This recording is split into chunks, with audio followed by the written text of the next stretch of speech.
বর সারাদিন বাড়িতে ছিল না, তো এখন ভালো করে রান্না করতে হবে। বর আসছে বাড়িতে, চলো কি রান্না করছি চলো তোমাদেরকে দেখাই।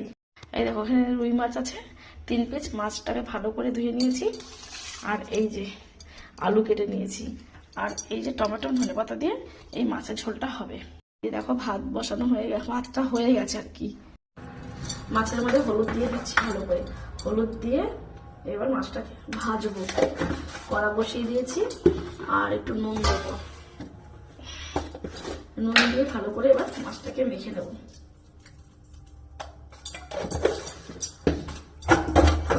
মোটামুটি মাছটাকে মাখা হয়ে গেছে। আমি ঠিক এইভাবে করে মানে মাছ মানে হলুদ নুন দিয়ে মাখাই, আর আমার ভালো লাগে এইভাবে মাখালেই ভালো লাগে, হাতে মাখালে ভালো লাগে। এইভাবে চলো মাছটাকে রান্না করি সুন্দর করে। আর আমি তেলটা এইভাবে রেখে দিয়েছি সুন্দর করে, এবার ভেজে নেবো, ভেজে তারপরে মাছটাকে রান্না করবো। সারাদিন বর ছিল না তাই না, এখন তো ভালো মন্দ ভালো করে রান্না করতেই হবে ওর জন্য। এবার এসে বেচারা খাবে, সারাদিন পরে খাইনি, আর বাড়ির বাইরে ঠিকঠাক মতন খাওয়া হয় না। তো ভাবছি এখন সুন্দর করে বরকে ভালো করে রান্না করে বরকে দিয়ে, মাছটা তেল গরম হয়ে গেছে আর আমি মাছটা ছেড়ে দিচ্ছি। গায়ে ছিটবে না, তো এইভাবে দিই।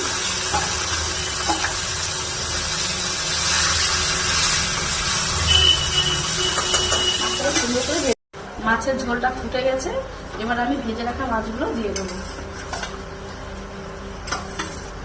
আর এইভাবে মাছের ঝোল খেতে কিন্তু বেশ ভালোই লাগে। এবার আমি উপর থেকে ধনেপাতা দিয়ে নামিয়ে নেব। গরম গরম ভাতের সাথে আর কিছু লাগে, আর কিছু লাগে না। এই যে আমি ধনেপাতা কেটে রেখেছি, সেই কেটে রাখা ধনেপাতা দিয়ে দিলাম। এবার আমি আমার বরকে খেতে দেবো। যেহেতু সারাদিন ছিল না, তাই ওর জন্য আমি তাড়াতাড়ি করে রান্না করতে আসলাম। তো এসে গেছে, ও এসে বলছে ও খাবে, তো ওকে আমি ভাতটা দিয়ে দিই।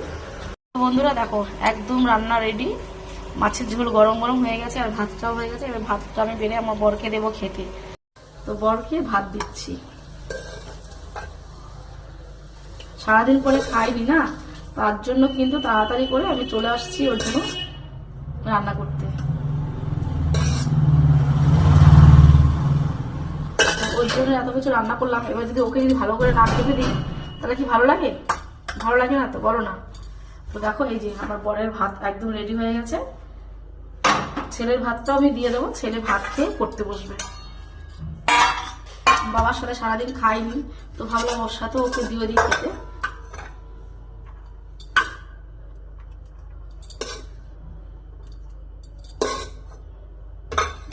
ছেলেও খেয়ে নিচ্ছে, দিয়ে দিলাম ছেলেকে। ওই দেখো ছেলের ভাতটাও রেডি হয়ে গেছে। কমলা ভাত খেয়েছো?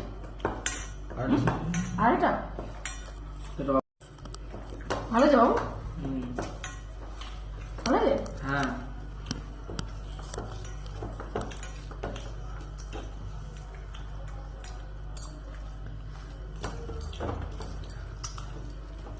সারাদিন বর বাড়ি ছিল না, তার জন্য একসাথে খেতে পারিনি।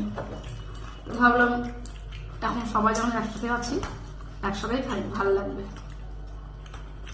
এই যে বরের হিরো দেখো, মুখটা একদম কালো জামা পরে একদম হিরো হয়ে গেছে।